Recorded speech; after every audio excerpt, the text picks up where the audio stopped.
everybody, and welcome to GenFriends. I'm your host, Cheri Hudson Passey from Carolina Girl Genealogy. And we have a fabulous panel, as always. We have Melissa Barker, who is with us tonight, and she is the archive lady. You know her as that. Hi, Melissa. How are you?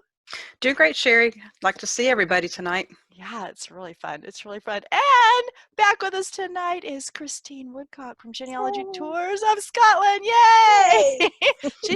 She's been a busy girl lately, so we are so happy to have her with us tonight. And we have Mary Kircher Roddy from MKR Genealogy. And Mary is like our special guest tonight. She's our panel member, but she's our special guest tonight. Hi, Mary. Hi. Thanks for having me, and thanks for making me feel special.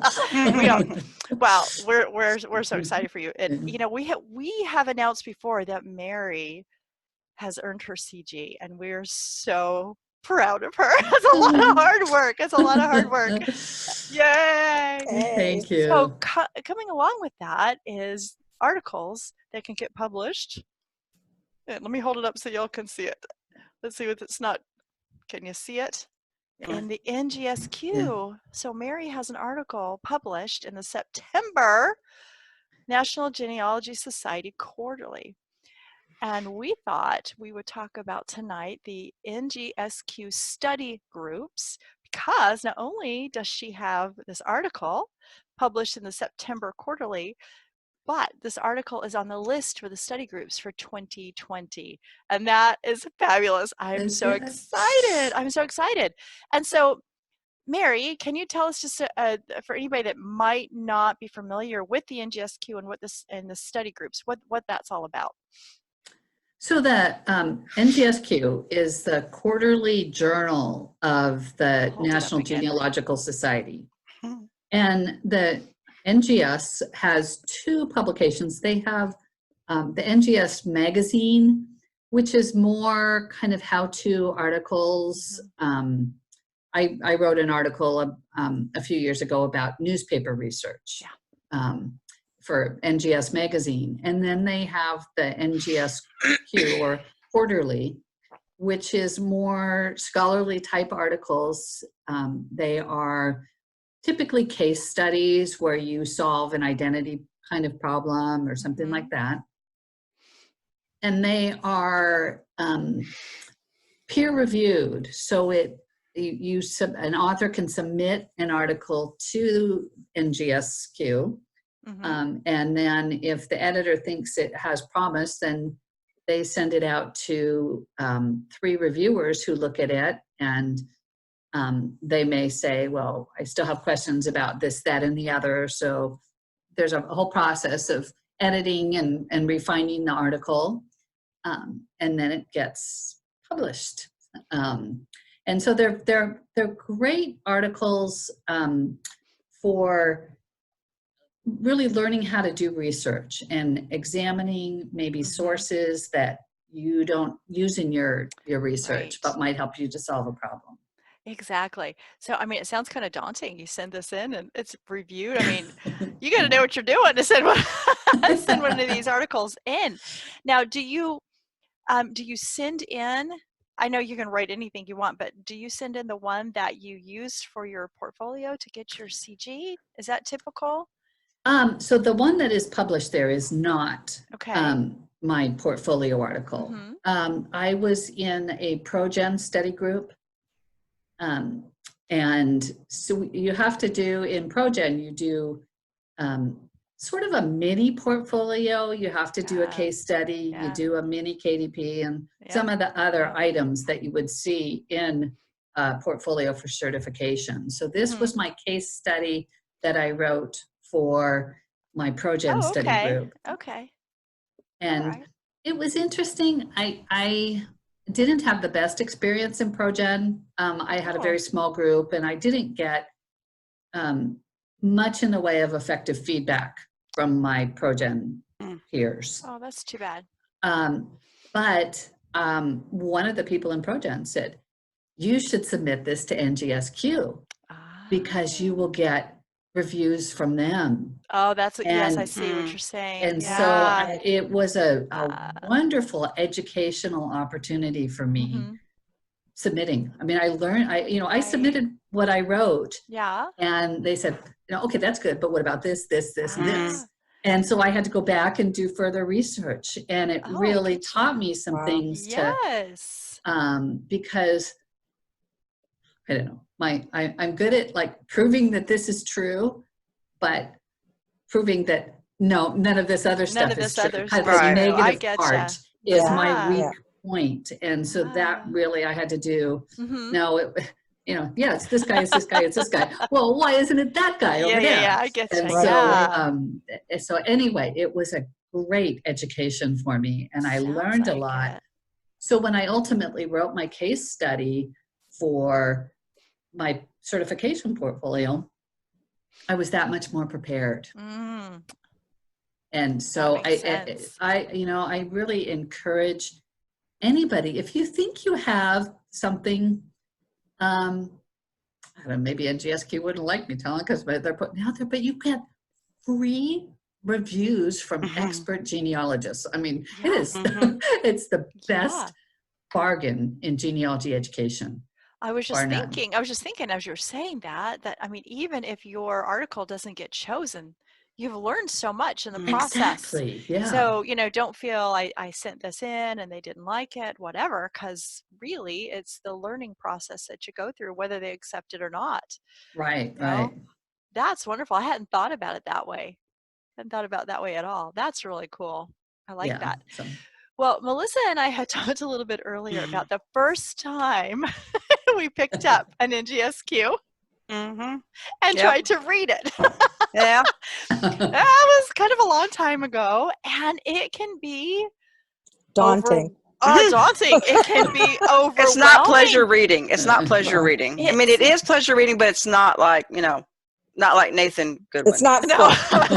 No. It's not fluff. no, it's not. It can be hard, especially if you're beginning and you don't know what you're supposed to be getting out of the articles. I think that's the thing, because I remember when I first started getting them years ago, I would get it in the mail and I would flip through it and I would say, oh, there's nothing about South Carolina. Oh, I don't see any of my family names. And I put it in the stack because I didn't know what I was doing.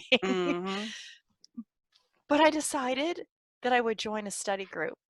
And now after years of being in a study group, I can answer the study group questions in a coherent. For years. There's no hope for me then. No, you can do it. Yeah. You can do it. You can do it. And there are a lot of these study groups that meet online. Some of them meet in person. We've got a study group that meets in Second Life. And so don't let that scare you either, because that's just online. It's just an avatar. You just get on and you meet and you talk about, you type the question, somebody types the questions in and you answer the questions, and you can be sitting in your jammies, but your avatar looks really cute, And my avatar has been the same for the last, since I started like 5 years, I've never changed her clothes. I'm not there for that. I'm there to listen and to the genealogy stuff in Second Life. I'm not there to purchase things and fly around Second Life or anything like that. Yeah. I'm just there to participate because I live in a little small community. I don't have, groups that will get together to study the NGSQ. So there are groups that you can join, and we're going to put that link. I'll put that link in the post so that if you're interested, you can click on that and you can find a time and a day that you would like to join these study groups. And what you do is there's a list that comes out for the year. You read the article for that month, and then you join, you go to the study group and they'll ask you questions based on that article. I found this really neat, if I can figure out what to do with it, here it is. It's called 8 Tips for Deconstructing an NGSQ Case Study. And it was, and it was actually put Mary, out by I NGSQ. didn't need that. Right. Yes, So please. I thought we could go through some of these questions and we can talk about why this is important and what it teaches you to be looking for these things in an article and looking for these things as you research, because what it's going to do as you read these articles, you're going to become a better researcher, because you're going to see other people's ideas, what they did, where they researched, how they answered their research questions. So it really is a wonderful tool for learning. And just to be clear, to get these, you have got to be a member of the National Genealogical Society, and this it comes with that. So some that said, libraries have them. Yes. So I was going to suggest libraries or genealogy societies Exactly. often subscribe. So if you're Yes. not sure you're quite ready to Exactly. go to your local genealogy Sure. society and pick one off the shelf Yeah. and read an article or two. Because I know in my little club, people will bring them in and donate them all the time. And I'm thinking, I can't do that. They might go back to that year and need that article. So it's not like they're going to take this one magazine and go through this one. It can be like Mary's is in there from this 2019, but the next month could be one from 2016 or 2009 or something like that. So you can either, if you subscribe, if you're a member and you get them, you can get it that way, or there's an archive that you can check on the website if you're a member. So there's ways to get them. So, or the library, as we've talked about. But the first question, it says, find the research question. So you pull up this article and you're supposed to find the research question, because aren't we all supposed to start with a research question? Yep. Sometimes it's very evident when you pull up these. Sometimes it changes. You're right. Sometimes Absolutely. sometimes it changes. Yeah. And you're like, wait a second, I thought we were doing this. And then they're doing this. But that's a real good test to see if you can figure out what their research question is. It's got your mind thinking, so that when you're coming to do something for yourself, you're going to figure out what your research question is, and it's going to help you see why a research question is so important and how it helps you focus in that area. So does anybody else got anything to say about research questions? I think structuring your research question to be very specific and is really important as a researcher. So and so when you look at an NGSQ article and see how specific really did they get in it, or what is the question? And that helps you to learn to structure your own questions. And it's really funny because they'll ask, I'll go to my study group and the question, what was the research question? And, some people put, who was so-and-so's dad? And then some of us are like, who was the dad of so-and-so? I mean, we get really, we're typing that all into the chat box, where I'm thinking if you were doing it verbally, it'd be easier to say it. So I know that we all know that we mean the whole thing, but it's just so funny. Some people will put the whole thing in there. And so it's just really fun. And don't worry about if you're not answering the question exactly the way maybe other people, because you're going to learn whatever you're pulling out of there. You're going to learn from it. So don't feel like I can't go to this because I don't know what I'm talking about. Even if you just have to go and listen for a while or read the screen, that's okay too, to see what other people are coming up with. And nobody's judging in the NGSQ study groups. No. So don't be intimidated by that. No, Everybody's they're just glad you're there to learn, right? Yeah. Right. And everybody that's there had to start somewhere too. Absolutely. You've got a good point with that. Another one is determine the known facts. So that's something we need to do as well with our own research. We can't come up with a research question unless we know what our facts are.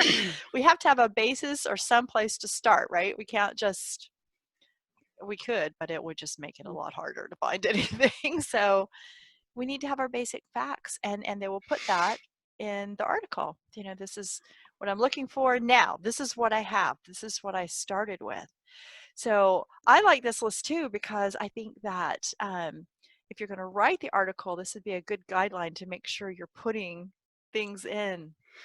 It's not just the article though, Cheri. I mean, it's all research, right? Like, yes. It prevents us from going down rabbit holes. Oh, exactly. And it's supposed to. It really, exactly. But it keeps you really focused. Yeah. Like just any general research plan should have this kind of stuff in it. Absolutely. And really, that's what we're going over, isn't it? Absolutely. A basic research plan plan. in detail. But sometimes it's hard when we're reading other people's things because we don't know the case. Yeah. You know, and so this helps you kind of see what you're supposed to be looking for. Another one is understand the issues.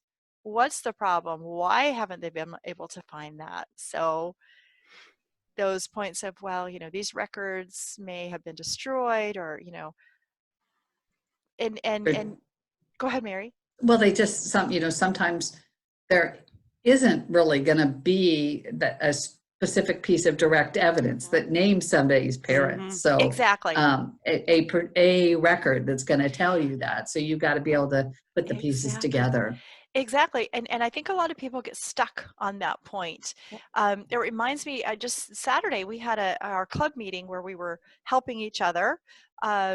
We had exchanged problem ancestors, and I've talked about that before. And one of the ladies, she was right on point. She was right on target as she was telling this woman, you can see it was a name change situation. And it was very clear from the records. There was no direct piece of paper that said, I changed my name from this to this, but same house, same neighbors, you know. That's when we get into that indirect evidence. But the woman kept saying, but I need some kind of document, don't I? And I kept saying, I think you could write a very, very good proof argument that this is the same man. And so I think that's why some of this writing comes in handy too, because you can see it, because she just couldn't wrap her mind around the fact that there wasn't, you know, that document. So, and sometimes there's just not. So, you know, my case study in the queue is someone who changed his name. And there are reasons why that happened. But there isn't anything. He never underwent a formal name change. There is no document, but you have to put the pieces together and say this could only be one person. Exactly. And it's okay to do that. And so that's a real good learning experience, I think, for people. Study the argument.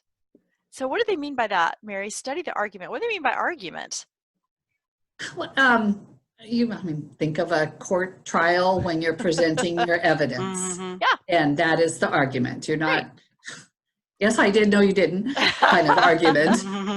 You're building the case that there is no document. But this man lived, you know, at this address for this entire period of time, and he had the same, you know, wife's name or known associates or occupation. And so you just kind of build up all the evidence. Exactly. Something to show people why you've come to your conclusion. So I like that. And that helps us as we are trying to build arguments for ours. We're seeing how other people are doing it and saying, oh, I've got the answer to that problem in my own because I've got this, this, and this. Based on what you're reading from other people. We can always learn so much from other people. And is there enough evidence to prove it? Because that's really kind of a lot of the crux of it is, yes, you have A and B, but is that really enough? And should you be collecting more sources? And so you can see how much evidence they use in one of these articles. Okay, then it says categorize the evidence. So what kind of evidence are they using? And is it the type of evidence that is going to prove the case, right? And the type of evidence depends on your question always. And I would think they're talking about, like, you know, direct evidence, indirect evidence. Exactly. Negative evidence. And negative evidence. It's true. And another thing we should always do is, and I know a lot of people skip, and I know I did at the beginning, it says footnotes.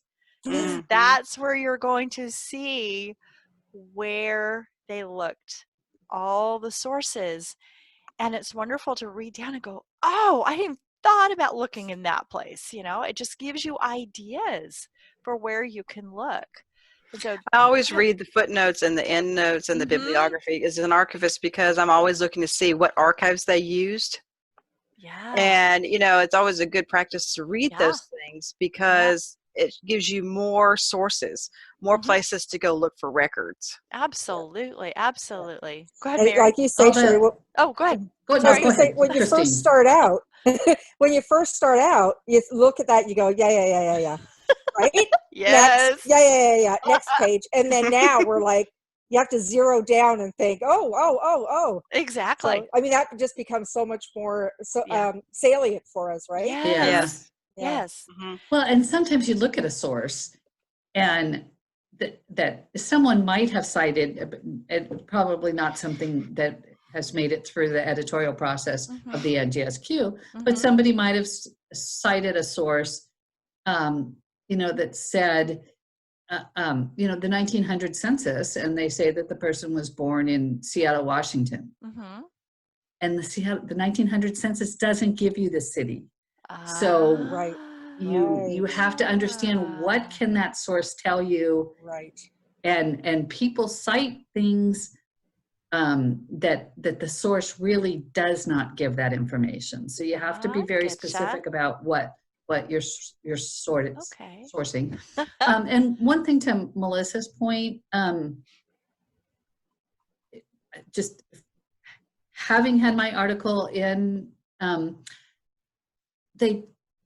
because each square inch of type there Mhm. is expensive real estate. Mhm. They really pare down. So sometimes the source citations might not give you the archive. They might give it. It'll depend on how important the editors maybe think something is. So you'll see some archives mentioned, but certainly people got things out of archives that probably the name of the archive wouldn't necessarily be mentioned. Talking about the sources, I know that crafting source citations are not everybody's favorite thing in the world to do. So does the NGSQ, if you look at those, do they have their own kind of template for how they want their sources, don't they? So did they change yours around, or did They you? wanted me to change some of them. When I first sent it in, it's like, your citations, you need to fix these. And so mine were not, I mean, That's from my my worst thing, case citations. study, Yeah. they were not up to snuff. And so I did have to correct a number of my source citations. And, Okay. one of the reviewers said, look at citations from these other, and I think they even listed a couple articles in their notes. This is how you should be citing it. So yeah, that was a learning opportunity. Well, sure. Yeah, that's the hardest part for me, as I think I've got it, and then I'll attach a source, and classes and things, I'll say, oh, you need to tweak this, and I'm like, I thought I had it. Did such a good job. I thought I did a good And job. I spent a half hour on that one. I know. So yeah, I guess all you can do is the best you can do, and then they'll just tell you to and fix they it. work with the authors to get it. Yeah. So it's important to look and study the format and how they're doing it, and what people are sourcing, and what types of citations and all that kind of stuff. What else is on here? Identify the methods used to solve the problem. What did they do? How did they solve it? What was the process, the thinking? So I love that one, Mary. So what And that to me is it's an interesting problem, or concept, because Tom Jones, who used to be the editor, he was an editor of NGSQ for a really long time, doesn't want to hear your travel log about what you looked at and what you found. Right. Which, right. For me, it was like, but I want to know what made you look in that thing that gave you the answer. Yeah. So as a reader, I think you need to try to get inside the author's head. Well, why did they look there? What have they presented here that would tell me that was a clue? Yeah. So that's kind of more of, as a reader, and then as a discusser in an NGSQ study group, that you will learn to refine that skill, I think, because Oh, you don't start out maybe knowing that, but somebody else So has got an inkling of what maybe prompted somebody to do that. So right. I think that's one of the real benefits of a study group is I to agree. get that kind of insight. I agree, because sometimes, when we're starting out, and even if we've been doing it for a long time, a lot of these cases are things that we won't work on, or we haven't yet worked on. I'm not going to probably do, I don't know, Danish research, or you know what I'm saying, but I can learn from somebody else who did and try to follow the thought process, and it can trigger something for me that I can do with my research. So don't ever think, well, I won't read that one and I won't be part of that study group this month because I won't ever need that. You're going to learn something every time by either reading the article or somebody else's comments as you're listening to what the other people in a group. You always learn from that group. And I loved how you said, don't worry about going and not knowing answers. Just go and learn. And I don't think anybody would even care if you said, look, I have no idea what I'm doing. Yeah, exactly. I've just started. I am here to learn from you. And I think everybody would be so excited. So excited to help you along. And I think one of the things, oh, go ahead. Time. Okay, go always thinking at the same time. Go ahead, Chris, and then we'll go back to I was Mary. going to say, it's the same as what Melissa said before. We all started somewhere. That's right. Right? And so when you show up and you don't know anything, that's great. Because hopefully at some point you'll be able to, nurture somebody else along when they're. Exactly. Because, so that's like someone nurtured you and me. Yes. And so when you're in a group and you see the new ones that are coming along, you want to help nurture them. You want to pay it forward because someone helped you. Absolutely. And you feel like, I want to help them because I was there. I know what it's like. Exactly. Mary, what were you going to say? So you were saying, well, I don't do Danish research or whatever. So why do I need to do that article? But the articles have the one on this, my article in the queue is a name change. Somebody using, one guy uses two different names. Everybody probably, maybe not in their direct line, but within their research probably has run across something like that. Or they have, 3 men in an area that all have the same name, and which one is your guy? So you can read 3 or 4 of those, one guy with 2 different names, or 3 different guys with the same name, and try to see, okay, how did they figure that one out? And look at the strategies that, 2 or 3 different authors have tackled that same type of problem. And so think of them more of problem types than geography lessons. Yeah, exactly. Absolutely. Yeah, we're going to learn something from each article. And the one that I have is, I have a couple that are like that, but the one that I have that is fascinating to me is my husband's great-grandfather.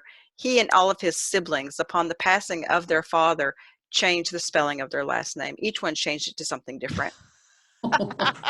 Oh, how nice. I wonder what that thought motivated that. process They were all adults and married.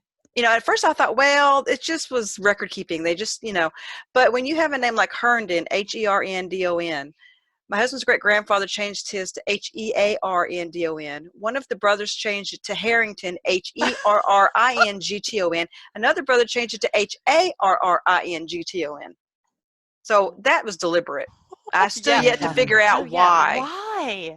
And I have a page from my husband's great-grandfather's diary where he's going on and on and on about my name is, and he's spelling it out like he changed it to. My name is, I know my name is this. And he was going on and on. And I'm thinking, why would you do that? I still have not figured out why. I have figured out, what everybody changed their name to, but yeah.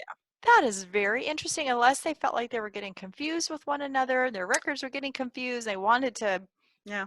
And to this day, there is an area in our county called Arlington, and the Harringtons with Herrington live there, and they're not Harringtons, they're Herndons, and they know it, but they're Harringtons. And they know it. I love that. And they They do. know Because it. the archive ladies told The them. archive lady says, this is what you are. It's Oh, crazy. that's so funny.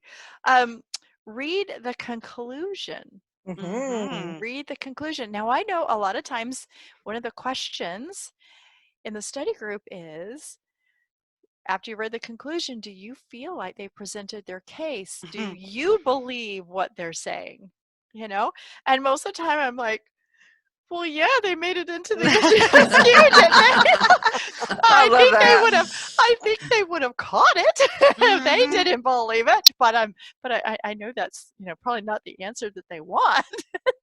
They want you to think, because like I was telling Cheri before I we started, know. you know, I sit down with NGSQ and I have paper and pen and highlighter and, you know, I don't just read to be reading. I study, you know, and then when I get done, you know, I start asking myself a lot of questions and, you know, about those things. And it makes you think, and that's what it's all about, is helping you to think differently, think outside the box, think, you know.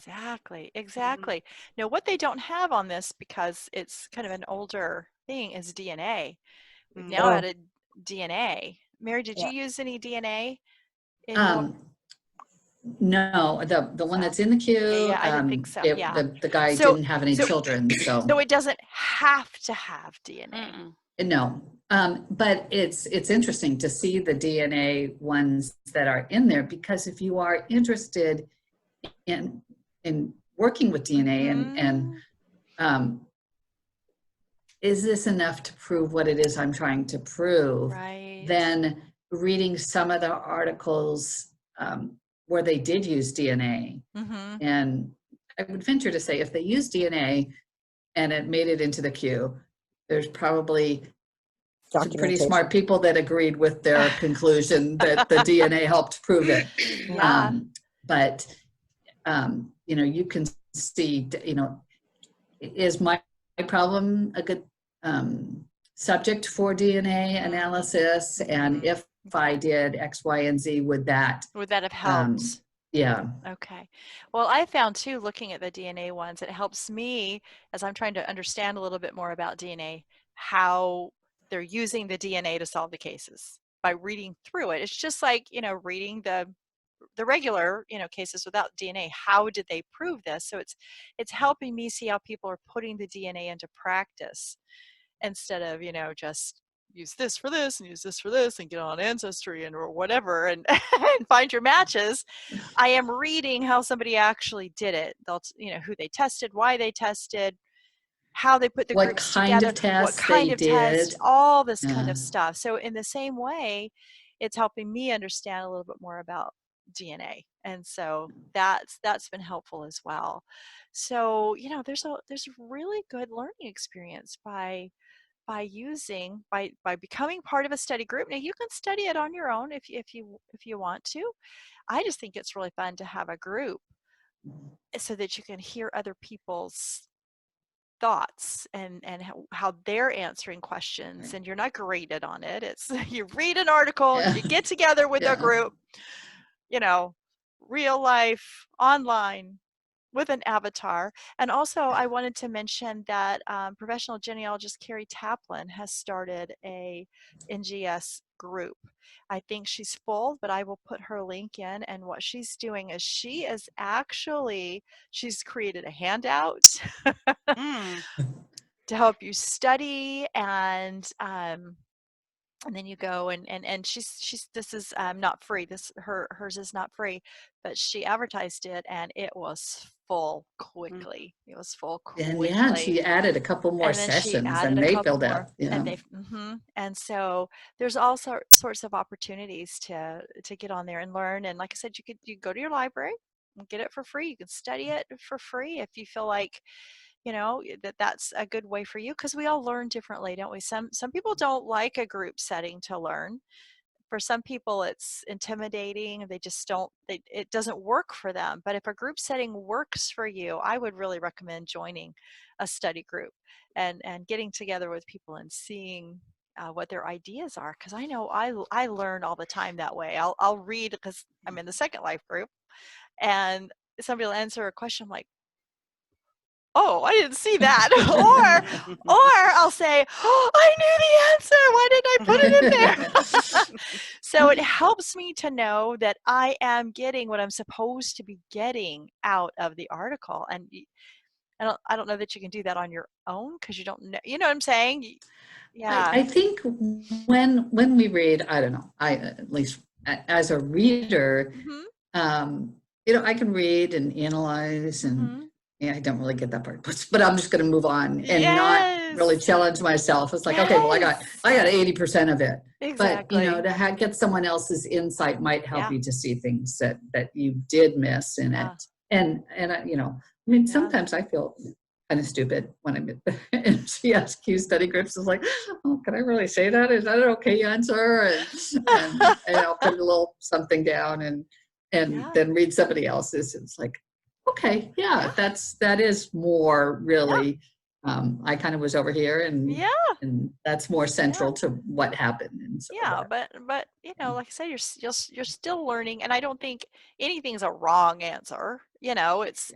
It's what you learned from it and what you're getting from it. I don't think anything is a wrong answer. But like I said, too, if you want to sit back and just tell people you're just going to listen and learn for a while before you attempt to answer, nobody's going to care about that, So I'm really curious when I'm in a group and they are discussing my article, what that's going to feel like. What that's going to feel like.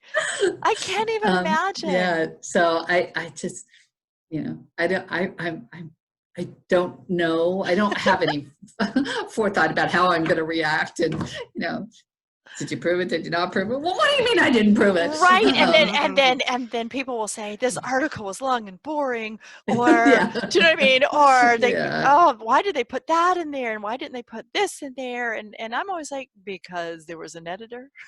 Right. I mean, really? And that's the interesting part is there was probably more material in there. Exactly. And carving the turkey, we're going to carve this away and it still makes it. And we can carve that little thing and it's still a turkey. But at some point, maybe it's not a turkey anymore. And so what is that fine line? Exactly. Yeah, that's going to be interesting. I'm sorry, somebody was going to say something. Was that Melissa? I was going to ask Mary a question. Okay. Since your article has come out, have you gotten any feedback or contact from someone who was related to the family? Or my next question is, have you gotten any feedback from readers telling you, good job, or I would have done it this way, or? I've gotten a little bit of kind of thumbs up from readers. I haven't heard from the family on that one, and I wouldn't expect to. I pretty much know the family that exists, and this guy changes. He got adopted by his aunt, informally adopted. His cousins didn't have any children. There's like no descendants of anybody on that side. To contact you. So it's a great, like Cheri was saying, like when I first started reading the Q too, I would look for surnames, is there anything about, any of my surnames? But, so I just wondered if maybe, cause I didn't know I haven't read it yet. I'm sorry. I haven't read it yet. That's okay. That's okay. It's in my reading pile. Yeah. But I wondered if you'd gotten any kind of feedback, like from people who have read it, who have said, given you suggestions or or asked you questions, different things about your article. I know I got some right away. Oh, I saw your article. That was so cool kind of stuff. But no, I don't think anything specific about why did you do this or why didn't you do that kind of stuff, any feedback. It was interesting. I don't know. I don't want to over talk. Go ahead. But I do want to say one thing. When I was kind of working with the editors, I had some census analysis, and I had a 1870 and 1880 comparison. And there were people that were maybe on 1 year that weren't there in the other because they hadn't been born yet, or they died during that time frame. And when I submitted the article, I had them lined up. So there might be a blank line in one column. And when I got the draft for publication, they'd kind of moved them around. So they filled every space. Oh. And I said, I don't like that. I think it's confusing. Yeah. And they said, well, that's how much space we have. So that's the way it is. I was just looking at the charts. But then the editor came back and said, okay, so there's two editors, and And he said, so Alan Peterson is the editor that I was working with, and he came back and says, Nancy was able to change the font just a little bit to get it the way you wanted it. So that's great. That I is love good. that. I was. Don't be afraid. I know. Don't be afraid.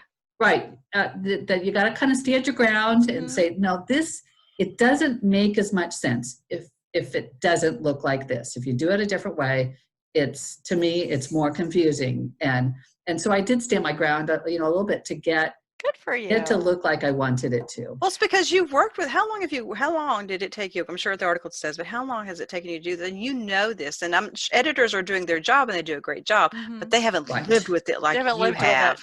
And it took me years actually to solve this case. So, and I would like to, I'm kind of, I haven't written much of it, but kicking around a talk between here's the research and the research process and the travel log that Tom Jones doesn't like. And then here is the proof argument and what the difference is, because I would love to hear that. I would see that. It took me a long time to get to to find the documents, because it's not a straight path, and it's not like it just goes from here to there to there. You know, it's like who do you think you are? And all these shows that we talk about all the time, how many hours, what was left on the cutting room floor, it's the same thing with articles and with writing. You know, I'm sure whatever they cut out of your article was difficult, no matter how small it was, because you worked so many years and put your heart and soul into working in that you know, I'm sure that was hard. Oh, I agree. Yeah. And there was one piece where they wanted to know, I mean, I kind of talked about the parents and just to prove that these two women were sisters and where they came from in Ireland. And the editor was like, well, how do you know that? And I swear, after it, I mean, he's like ready to publish this thing, or he says, we're going to put it in the next issue. And I spent like 16 hours in one day trying to do these two proofs about how I know this guy was born, you know, in this place in Ireland, and how I know these people were born in this place in Ireland, and who they were. And I knew he couldn't put this in the article because it's really a side piece and it's going to only confuse people. But I had to prove to him that I knew what it was I was talking about. So my 16 hours worth of research, I think, was 2 sentences in the in the article. So that's what you want everybody to know. Yeah, exactly. Exactly. Oh my goodness. Well, we have spent quite a lot of time talking about this in NGSQ. I would really like to encourage people to join one of these study groups, to start learning to use this educational tool to make yourself a better genealogist. Even if I know a lot of people say, well, I'm never going to be a professional genealogist. This will help you be a better genealogist for your family, and they deserve for you to be the best genealogist that you can be. And you may never write an article for the NGSQ, but the tips you'll learn, the tricks you'll learn, will help you maybe solve some of those brick walls, will be able to, like I said, help you be a better genealogist. Mary, do you have any final words to encourage people to pick up? I feel like I don't get anything from selling GenFriends or the study groups. But do you have any last encouraging words for people to use this tool to build skills? Yeah, I mean, so read a few articles and then at least try to get in one of the study groups that they are doing, an article. And I think even if they do an article every month, they don't do it in December, but 11 articles in a year. And even if I don't know, I hope I'm not speaking out of turn to say, maybe you don't have to mentally commit yourself to doing every single month in 2020, but pick one or two and say, I'm going to do these. And just to further your own education and analysis skills and all that. Your ancestors will thank you. Yes, your ancestors will thank you. So will your descendants. Yes. Exactly. And I think you will be surprised at how quickly you catch up if you feel like you're behind, how quickly those little bells start going off and you'll get it. and you'll just do that little happy dance. I can answer these questions. I know when I first started Yeah. being able to answer them, that's how I felt, like I'm learning something. And maybe even think about, you read it before, you prepare, you go through the discussion, and then think about reading it again, because I think it's after you've already had the discussion, and think, okay, now I see that thing I didn't see before. Exactly. Exactly. Well, I think this is fun, and I hope we've encouraged some people, because there are some really great tools out there that we can use to learn, and there are other quarterlies too. Your Genealogy Society may have a quarterly that you can learn from. See what's in your library, and pick those up and read them as well. Magazines and things like that you can pick apart and learn from. So we chose the NGSQ because we wanted to highlight Mary, and we're so happy and proud of her, not only for getting it published, but being put on the list for 2020. So March 2020 is the discussion for my article. 2020. So if you do nothing else, join a group. I want to see you in a group in March. and study Mary's. It's in the September. It is September 2019. So NGSQ, get it, find it in your local library, or if you're, wherever you can find it, and join that study group. That will be really fun. And what would be really great too is if we could get some comments afterwards and see what people thought. That would be really fun. And prove that. And say, Mary, we did it, and we loved your article, and this is what we learned from it. I think that would be really great. So with that, I would like to thank this wonderful panel for being here with me tonight, and your advice and your perspectives of studying in this way. And we hope that you'll take this opportunity to do this and learn a lot and become a better genealogist. And we will say goodnight for now, and we'll see you next time on GenFriends. Bye, everybody. Thanks so much. Bye.